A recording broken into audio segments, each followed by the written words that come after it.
I think the main thing is for the client manager to have a broad understanding of what we're looking for with our, in the case of NCSI, certification program, to act as the conduit for coordination of audits, act as a conduit to inform us of training programs, because you do run some very good training programs that we've used, and to be the sounding board when things are getting a bit rough at times, which they will. You know, the one-stop shop that I could bring up and say, hey, look, we're due to have an audit, we haven't heard anything, yeah, can we get something happening? I think with NCSI, in the audit context, if I would like to think that if they saw something that was of a serious concern on one of our sites, and given we've got 100 sites across the country, you know, it could easily be happening in another site doing the same activity. If it was of such a serious nature that they would pick up the phone and tell me, hey, today we were out here, we saw this and we just thought, you know, it was quite serious and that we wanted to make sure that you're aware of that. You know, that's something that I think is appropriate in those circumstances.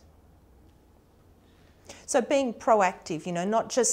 don't just do what we've engaged you to do. You know, good relationships always go that extra mile and, you know, use their initiative appropriately to be proactive. What's very important from a client manager is their relationship with our key customers, because their relationship with key customers like Woolworths and Coles influence a lot of things in terms of outcomes. So having a close relationship in understanding their requirements and communicating their requirements through to us, or changes in their requirements.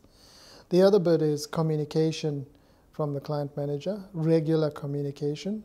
in terms of the audit program, identifying gaps across the business and opportunities for improvements, and then being abreast with changes that are actually occurring with standards and the impact on our business, and keeping us aware of those changes as well. We had a site where basically there was a business plan in terms of having huge capital investment for that plant, and it was going to happen within the next 6 months. And there was an issue raised with flooring in that plant, where the flooring needed to be repaired. It made no sense, business sense, in terms of repairing those floors and then putting new equipment onto that area, which would have mean redoing those floors again. So what actually happened was the service provider contacted Woolworths to make them understand that if we did actually do the repairs immediately or within a short time frame, it would mean us redoing it again, and it didn't make sense. And he actually managed to through his communication, get an agreement on how we manage the risk in terms of food safety, in terms of short-term and long-term, and our plans in terms of the capital expenditure and dates in terms of when the floors would be done after the capital expenditure actually happens. So that was actually a good thing, where we didn't need to address something immediately, although it was a food safety risk,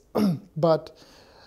through communication we got agreement on interim measures to manage those issues.